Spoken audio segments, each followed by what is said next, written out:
Salut l'ami, bienvenue pour cette nouvelle vidéo et je trouve que ça faisait un moment qu'on n'avait pas fait de mécanique. Donc aujourd'hui on prend le gravel et on a deux trois merdes à faire et j'ai 2-3 trucs dont je dois te parler. Sans trompette ni trombone, on s'y met. Première chose, c'est à ce niveau-là. En fait, ce qui se passe, les vitesses passent pas trop mal. Le seul truc que j'ai depuis que j'ai fait cette installation, c'est que j'ai le pignon de 17 qui saute.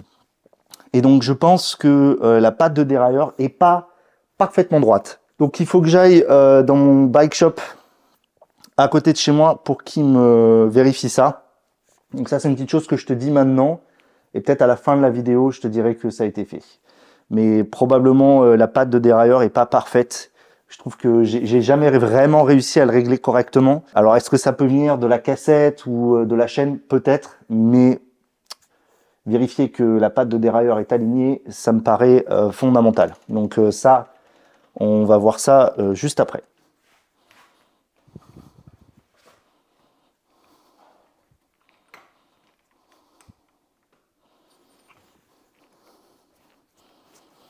Si tu as vu mon vlog du Japon, je sais plus si c'est de quel côté, tu sais que j'ai acheté des trucs pour remplacer les pole clampers. Et aujourd'hui, il faut qu'on en parle. Parce que je sais que dans le passé, certains d'entre vous étaient très sceptiques de pourquoi Tension utilisait des étriers de frein à câble, donc des étriers de frein mécaniques. Il y a beaucoup de raisons. La principale étant que je trouve que c'est des belles pièces. Et notamment, le pole est une pièce absolument magnifique.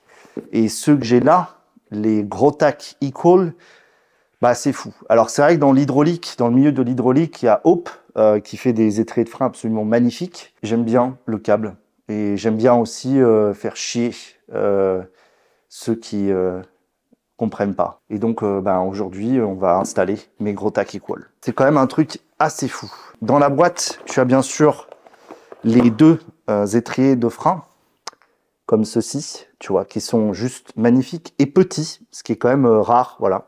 Donc les deux étriers de frein sont fournis dans la boîte, donc ça c'est bien. En plus, ils te fournissent toute la tringlerie, des câbles compressionless, plutôt cool. Alors le seul truc, c'est que c'est noir, je trouve ça moche, voilà, donc je ne vais pas les installer. Par contre, ils te fournissent aussi la visserie, et là pour le coup, c'est de la visserie en tête BTR, et sur les pôles, c'est de la Torx. Alors bon, je ne vais pas rentrer dans le débat, est-ce que Torx c'est mieux que BTR ou non? Ça c'est un débat pour un autre jour, mais sache que là c'est du BTR. Donc je démonte les pôles et je te montre les différences.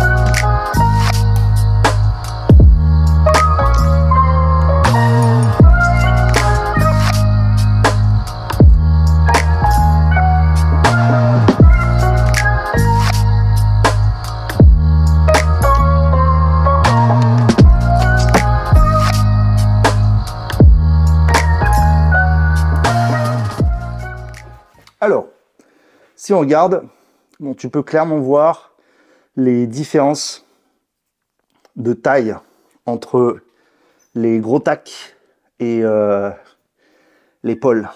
Tu vois que c'est quand même pas les mêmes bêtes. Donc là, c'est du montage IS, donc je crois que c'est ça, IS ou PM, je sais jamais.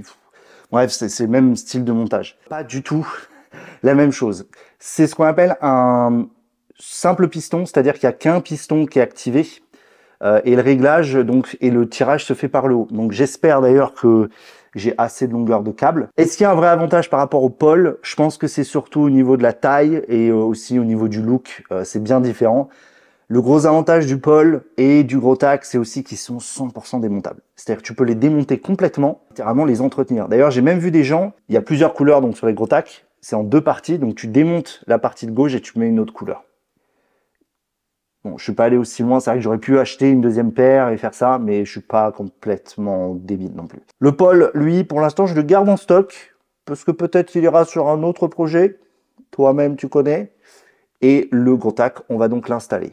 Mais bah, tout est en japonais, parce qu'en fait c'est made in Japan, et donc tout est en japonais. Heureusement, il y a des vidéos en anglais, et c'est relativement simple. Le plus gros, c'est le centrage de l'étrier qui se fait via les 2 pistons que tu règles. Et ça, c'est bien, comparé au pôle. Alors, le pôle, c'était bien parce qu'il y avait les molettes. Là, en gros, c'est des vis. Tu vois, tu as une vis là, je sais pas si tu vois bien. Et de l'autre côté, en fait, c'est derrière ce petit cache qui, à mon avis, va se barrer en 2-2. Et en gros, tu viens bien centrer sur la petite fente qui est là. En gros, tu as un petit dégagement. Et ensuite, bah, il est centré. Et après, tu évites, quand tu tires le câble focus, que ça aille dans la zone rouge. Là. Parce que si ça va là, bah, c'est pas bon. Et normalement, on est bon. C'est parti.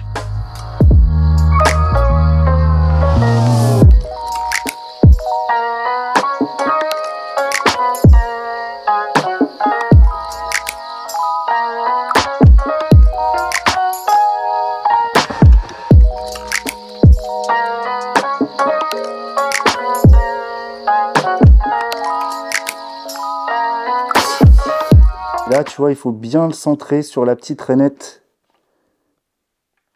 Juste là. Donc, je vais le faire et je reviens vers toi. 1 hour later. On est bon, on est centré. Ensuite, on a bien serré ça, les 2 vis là, ici, là et là au couple. Et maintenant, il faut qu'on serre ici, vérifie qu'on n'est pas dans le rouge là, tu vois, dans la partie avec le petit point d'exclamation. Et ensuite, eh ben, on sera bon. On n'aura plus qu'à tester le frein. Donc, faisons ça. C'est assez évident, en fait. Hein. Tu règles côté par côté, tu vois, là, et puis de l'autre côté. Et puis, en fait, ça se fait, j'avoue, beaucoup plus simplement que l'épaule.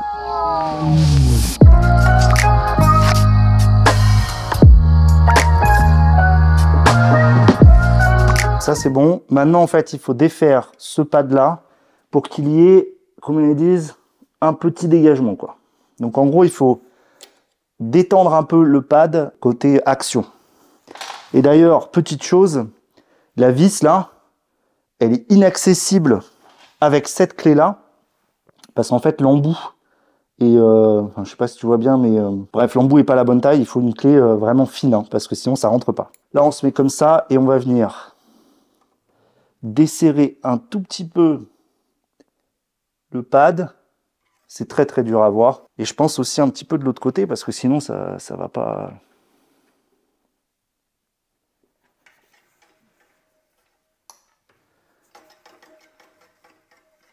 Je te cache pas que c'est toujours un peu une galère ces disques de frein. En fait, ce qui se passe, tu vas pas forcément le voir, mais tu vois en fait c'est un disque flottant. Donc tu vois il y a ces petits pins qui débordent mais de pas beaucoup.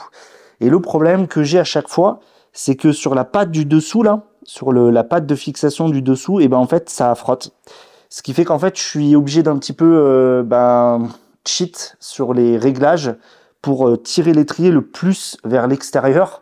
Parce que sinon, en fait, ces petits trucs là, ces petits rivets viennent gratter en fait sur la patte inférieure, ce qui est très chiant. L'étrier de frein est pas du tout centré. Je sais pas si ça va avoir un impact, mais c'est très con. Et c'est vrai que ça fait un peu chier sur des disques comme ça d'avoir ce genre de problème.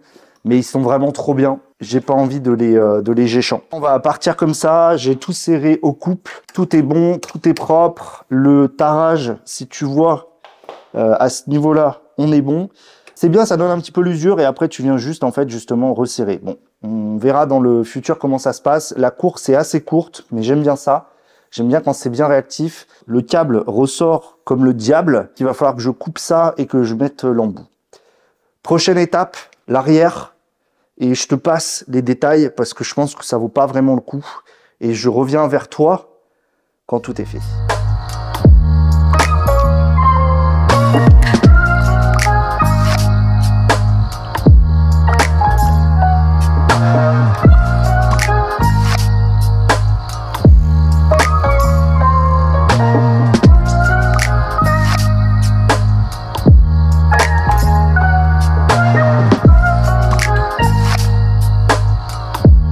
pas se mentir, c'est toujours une aventure de régler des étriers de frein. Par contre, comme tu le constates, c'est quand même esthétiquement beaucoup plus clean.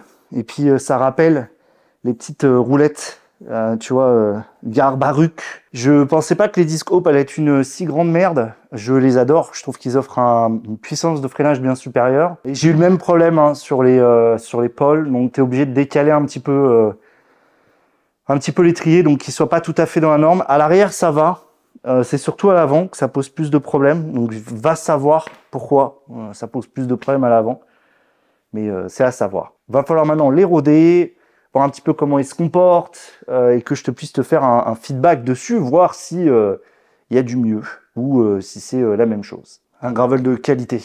Un gravel ATB, j'arrive plus trop à déterminer ce qu'est ce vélo. Tout ce que je sais, c'est que c'est une machine à plaisir. Je suis très très impatient de tester ces nouveaux étriers de frein. C'est une vidéo de mécanique. Donc attends-toi très bientôt à avoir une vidéo je teste ces étriers de frein. Bah c'est tout pour cette vidéo. Et je me casse. Si t'es toujours là, tu te rappelles qu'au début je t'ai parlé du dérailleur, tu sais qu'il n'était pas réglé. Je suis allé chez mon Vélo 6, le dérailleur, qui m'a déjà donc d'une redressé la petite patoche là. Ça n'a pas changé. Et en fait, le problème, il venait de cette merde de chape. Ce qui se passe, et je vais essayer de te mettre un schéma là, c'est qu'en fait, tu vois, la patte de dérailleur, elle est à un certain niveau, tu vois, d'écartement par rapport au dérailleur. Et sur la chape Gare Baruch, c'était pas le bon espacement. Le bon espacement. Et donc, ça foirait tout. Et c'est pour ça que ça passait pas. Là, j'ai remis la chape stock, comme tu le constates, avec les roulettes Gare Baruch. Et bizarrement, ça marche nickel. Donc j'ai envoyé un message à Gare Baruch et voilà. Donc là, mes vitesses passent parfaitement. Même si le degré de tuning est beaucoup moins impétueux, bon, c'est quand même pas dégueu. Et le problème est solutionnate. Voilà. Outro.